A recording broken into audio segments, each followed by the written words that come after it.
खबर के साथ दिल्ली से बड़ी खबर है। मुख्यमंत्री भजनलाल शर्मा का दिल्ली दौरा, केंद्रीय स्वास्थ्य मंत्री जेपी नड्डा के साथ अहम बैठक की। सीएम भजनलाल शर्मा और जेपी नड्डा की बैठक समाप्त हो गई। आपको बता दें कि करीब 1 घंटे तक दोनों नेताओं के बीच चर्चा हुई। इस दौरान स्वास्थ्य से जुड़े विभिन्न विषयों पर चर्चा हुई है।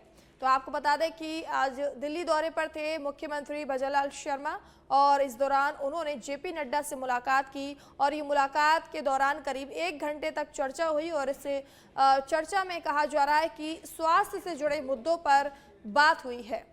तो दिल्ली दौरे पर रहे मुख्यमंत्री भजनलाल शर्मा, इस दौरान उन्होंने स्वास्थ्य मंत्री जेपी नड्डा से मुलाकात की।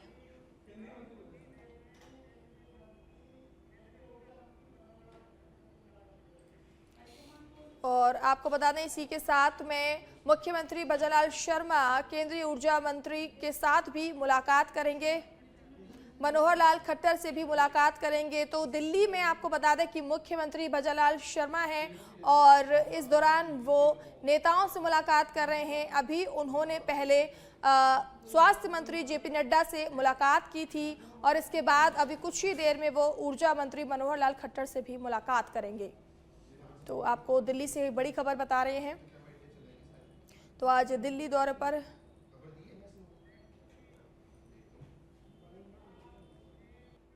अगली खबर धौलपुर से है, जहां पर धौलपुर में एसीबी की बड़ी कार्रवाई सामने आई है। एसीबी ने डिस्कॉम एसई राजेश वर्मा को ट्रैप किया है। कार्यालय सहायक नरेंद्र सिंह को भी इस दौरान दबोचा है।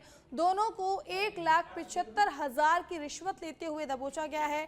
परिवादी को बहाल करने की एवज में रिश्वत मांगी गई थी। तो कई दिनों से एसीबी को उनकी तलाश थी और अब रंगे हाथों रिश्वत लेते हुए इन आरोपियों को पकड़ लिया है। डिस्कॉम एसई राजेश वर्मा को ट्रैप किया जा रहा था और आज रिश्वत लेते हुए उन्हें दबोच लिया है। 1,75,000 रुपए की रिश्वत लेते हुए पकड़ा गया है। तो धौलपुर में एसीबी की बड़ी कार्रवाई सामने आई है। तो डिस्कॉम एसई राजेश वर्मा को ट्रैप किया जा रहा था, जिसके बाद आज उन्हें पकड़ लिया है रंगे हाथों और 1,75,000 रुपए की रिश्वत के साथ दबोचा गया है।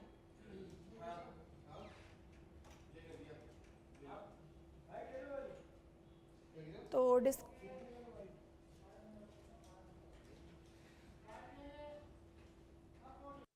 निलंबित किया गया है और मुझे बहाल करने के एवज में नरेंद्र सिंह लाइनमैन के द्वारा 2 लाख रुपए रिश्वत राशि मांगी जा रही है। इस संबंध में श्रीमान डीजीपी साहब, आईजीपी साहब और डीआई साहब के निर्देशन में मेरे द्वारा सत्यापन कराया गया। सत्यापन सही पाया गया। आज दिनांक 28/1/26 को परिवादी अफरोज से नरेंद्र सिंह द्वारा 1,75,000 रुपये रिश्वत राशि प्राप्त की गई और इस संबंध में सत्यापन पूर्ण हो चुका है और दोनों ही अधिकारियों को गिरफ्तार किया जा चुका है। 26/1/26 को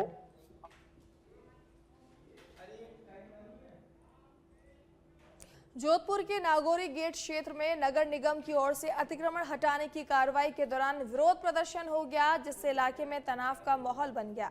कार्रवाई का विरोध करते हुए क्षेत्रवासियों के बीच पथराव की सूचना भी सामने आई। स्थिति बिगड़ते देख मौके पर मौजूद पुलिस ने तत्काल मोर्चा संभाला और अतिरिक्त पुलिस बल तैनात किया। एहतियातन वरिष्ठ अधिकारी भी इस दौरान मौके पर पहुंचे और हालात पर नजर रखी। पुलिस और प्रशासन की समझाइश के बाद स्थिति धीरे धीरे सामान्य हो गई।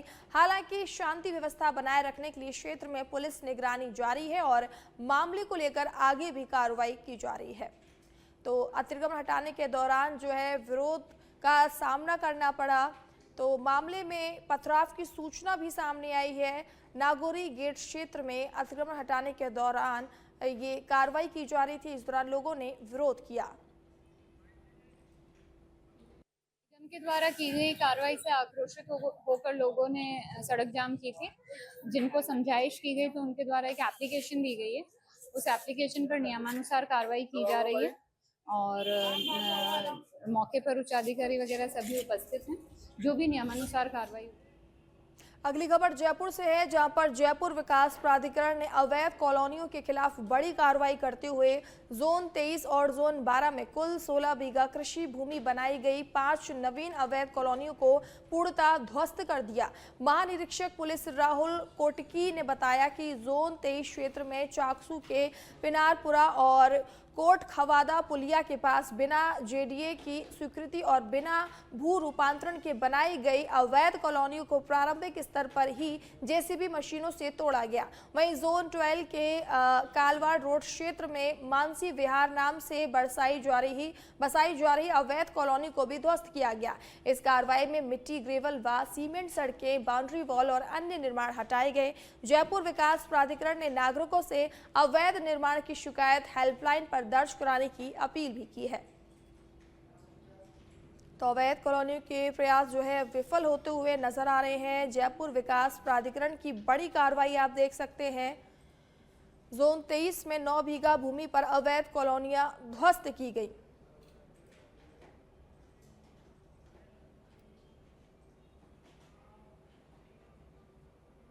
सिरोही जिले की पर्वतीय पर्यटन नगरी माउंट आबू में प्रशासन ने अवैध निर्माण के खिलाफ कार्रवाई की है। माउंट आबू के मिनिस्टर कोटेल के पास 20 से 30 कमरे वाला विशाल निर्माण बिना अनुमति बनाया जा रहा था, जिसकी लगातार शिकायतें मिल रही थी। इको सेंसिटिव जोन नोडल प्रभारी डॉक्टर अंशु प्रिया के निर्देश पर और पालिका आयुक्त आशुतोष आचार्य के मार्गदर्शन में निगरानी दल, जिसमें नवोदित सिंह, राज पुरोहित, ललित भारद्वाज, राजकिशोर शर्मा और शिल्पा बिष्ट शामिल थे। मौके पर जेसीबी से निर्माण को ध्वस्त किया और निर्मित कमरों को सील किया गया। मौके पर ट्रकों में पाई गई निर्माण सामग्री को जब्त किया गया और पिछले 2 घंटे से गिनती की जा रही है। वहीं प्रत्यक्षदर्शियों के अनुसार ये स्थान पहले एक छोटा मकान था, जो वर्षों में धीरे धीरे विशाल अवैध निर्माण में बदल गया।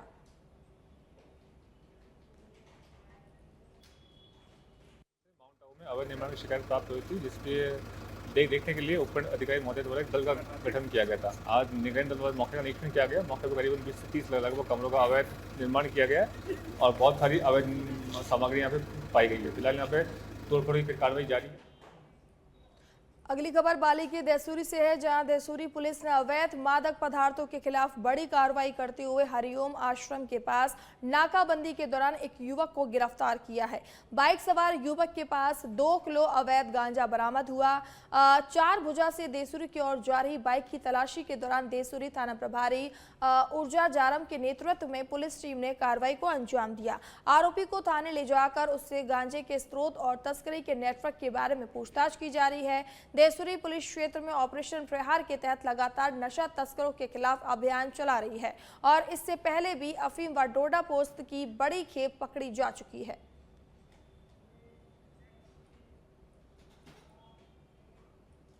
अगली खबर जैसलमेर से है, जहां पर स्वर्ण नगरी जैसलमेर में लोक कला और संस्कृति से ओतप्रोत विश्वविख्यात मरु महोत्सव 2026 का आयोजन इस वर्ष भव्य और ऐतिहासिक रूप से किया जा रहा है। 4 दिवसीय ये महोत्सव 29 जनवरी को परमाणु नगरी पोखरण से शुरू होगा, जबकि 30 और 31 जनवरी और 1 फरवरी को जैसलमेर, लखमड़ा और कोहड़ी के रेतीली धर्रों पर रंगारंग कार्यक्रम होंगे। महोत्सव में मिनिस्टर डेजर्ट्स, मिस मूमल 2026, ऊंट दौड़, कैमल शो, लोक नृत्य, हस्तशिल्प मेला और पारंपरिक खेल मुख्य आकर्षण रहेंगे। 30 जनवरी को जैसलमेर में बॉलीवुड सिंगर मधुबंती बागची की प्रस्तुति और 200 ड्रोन से भव्य ड्रोन लाइट शो आयोजित होंगे। 31 जनवरी को राज बर्मन और 1 फरवरी को पीयूष पंवार की प्रस्तुति के साथ माघ पूर्णिमा की चांदनी की रात में महोत्सव का समापन होगा।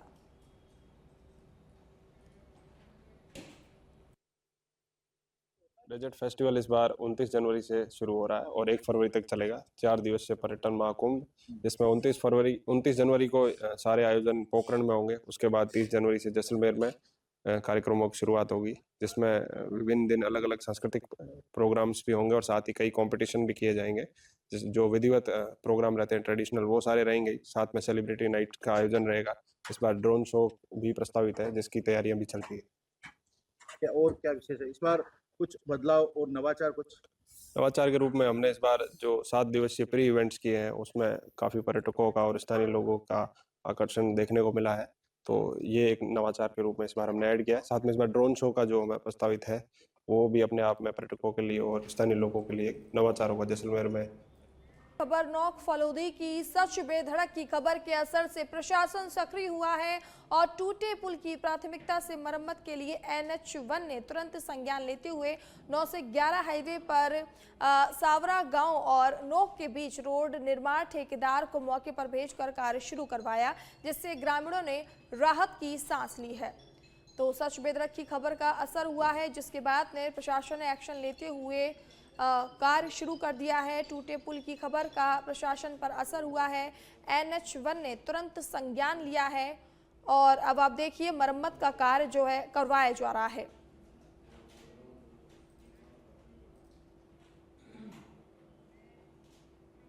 बूंदी में जिला PCPNDT प्रकोष्ठ ने निजी रिजॉर्ट में 1 दिवसीय कार्यशाला का आयोजन किया, जिसकी अध्यक्षता मुख्य चिकित्सा एवं स्वास्थ्य अधिकारी डॉक्टर OP सामर ने की। उन्होंने सभी पंजीकृत संस्थाओं को PCPNDT एक्ट 1994 के 100% पालन सुनिश्चित करने के बिना चिकित्सीय परामर्श के किसी भी गर्भवती महिला की सोनोग्राफी न करने के निर्देश दिए हैं। साथ ही लिंगानुपात सुधार के लिए अधिनियम की प्रभावी क्रियान्वयन और अभिलेखों के सुव्यवस्थित संधारण और पर जोर दिया है। आपको बता दें कि डॉक्टर सामर ने मां वाउचर योजना के तहत जिले की सभी गर्भवती महिलाओं को निःशुल्क वाउचर उपलब्ध कराने के भी निर्देश दिए हैं। कार्यशाला में समन्वयक जगदीश प्रसाद गुर्जर ने एक्ट के प्रावधानों और खंडवार लिंगा अनुपात की स्थिति की जानकारी दी, जिसमें जिले के सभी PCPNDT अधिकारी, सोनोग्राफी सेंटर संचालक और सोनोलॉजिस्ट और गायनेकोलॉजिस्ट उपस्थित रहे।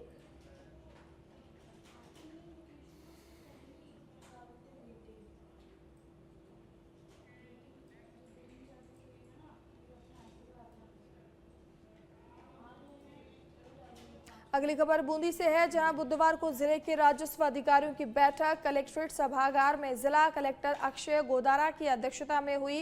बैठक में जिला कलेक्टर ने निर्देश दिए कि SDRF के तहत लंबित कार्यों को शीघ्र पूर्ण कराया जाए। सभी विकास अधिकारी इन कार्यों की व्यक्तिगत रूप से स्वयं मॉनिटरिंग करें और कार्यों में गुणवत्ता का विशेष ध्यान रखा जाए। इसमें किसी भी प्रकार की लापरवाही बर्दाश्त नहीं की जाएगी। इसके अतिरिक्त आंगनबाड़ी, विद्यालयों और चिकित्सा संस्थाओं में SDRF के तहत संचालित कार्यों को भी जल्द पूर्ण कराने के निर्देश दिए गए। जिला कलेक्टर ने राजस्व मामलों के निस्तारण की समीक्षा करते हुए लंबित कोर्ट केसों के निस्तारण की प्रगति पर नाराजगी जताई और इसमें लापरवाही बरतने वाले संबंधित उपखंड अधिकारियों के विरुद्ध कड़ी कार्रवाई के निर्देश दिए हैं।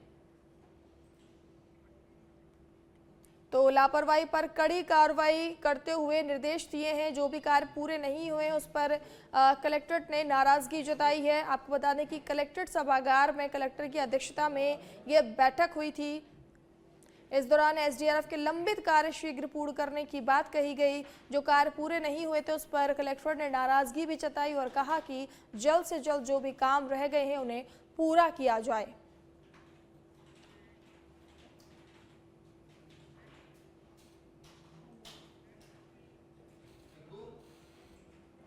अगली खबर झुंझुनू से है, जहां पर झुंझुनू के मंडावा में राजस्थान सरकार और राज्य पुलिस द्वारा सड़क दुर्घटनाओं पर अंकुश लगाने को लेकर पुलिस द्वारा सड़क सुरक्षा अभियान चलाया गया। आज मंडावा पुलिस ने मुकुंदगढ़ रोड पर पेट्रोल पंप के पास नाकाबंदी कर वाहनों की जांच करते हुए दर्जनों चालान काटे। हेड कांस्टेबल सुरेश कुमार ने बताया कि मुकुंदगढ़ रोड पर पेट्रोल पंप के पास नाकाबंदी कर वाहनों की जांच करते हुए चार व्हीलर वाहन में सीट बेल्ट और दोपहिया वाहन चालकों को हेलमेट लगाने के लिए जागरूक किया गया।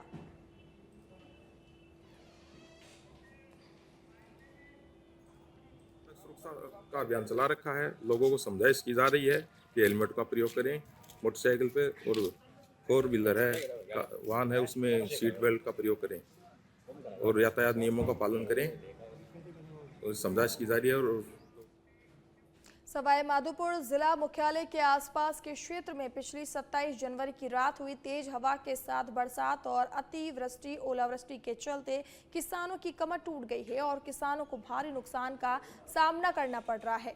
गेहूं, सरसों और टमाटर, चने की फसल पर जिस तरह भारी ओले गिरे हैं, उसके चलते किसान को बहुत नुकसान हुआ है।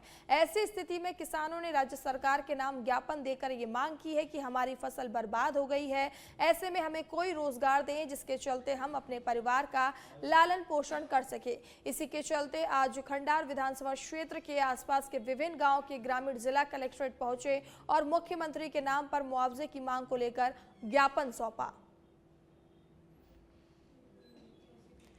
तो विभिन्न गांव के ग्रामीण आज पहुंचे और उन्होंने जो भी उनकी फसलों को नुकसान हुआ है उसके बारे में बात की और कहा कि उन्हें कोई रोजगार दें जिससे वे घर का भरण पोषण कर सकें।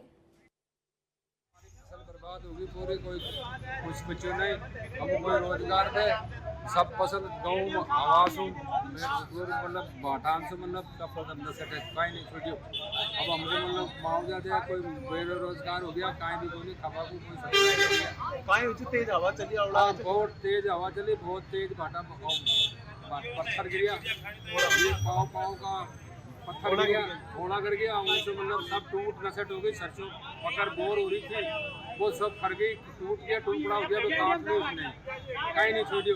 27 तारीख को रात को ओलावृष्टि हुई है जिससे पूरी फसल नष्ट हो गई है पूर्ण पे, जिससे किसानों की हालत बहुत ख़राब हो गई है। किसान कर्जे में डूबा हुआ है, पूरा गेहूँ तक भी नहीं बचे हुए हैं, खाने का भी लाले पड़ रहे हैं, सब खत्म हो गया पूरी तरह। हम सरकार से मांग करते हैं कि जल्दी गिरदावरी।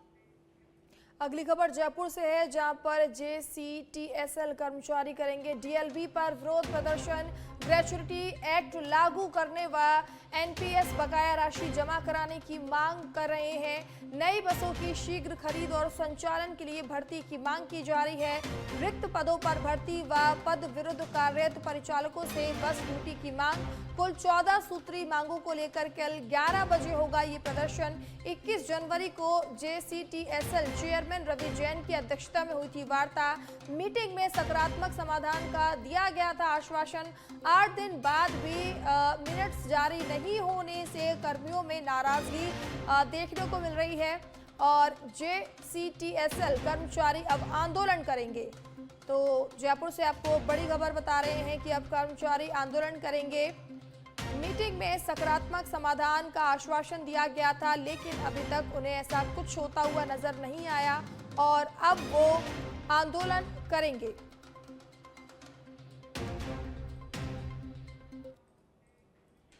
सुमेरपुर के बांकली गांव में बिजली पोल पर झाड़ियां काटते समय FRT कर्मचारी हेमाराम देवासी बिजली करंट की चपेट में आ गया और उनकी दर्दनाक मौत हो गई। उन्हें परिजन उप जिला अस्पताल सुमेरपुर लेकर पहुंचे, जहां डॉक्टरों ने उन्हें मृत घोषित कर दिया। घटना के बाद परिजन हादसे से गहरे शोक में हैं और अस्पताल में बड़ी संख्या में लोग एकत्रित हो गए हैं। सूचना पाकर सदर थाना अधिकारी भागाराम नीडा और विद्युत विभाग के अधिकारी मौके पर पहुंचे। मौत के वास्तविक कारणों का खुलासा पोस्टमार्टम रिपोर्ट के बाद ही हो पाएगा।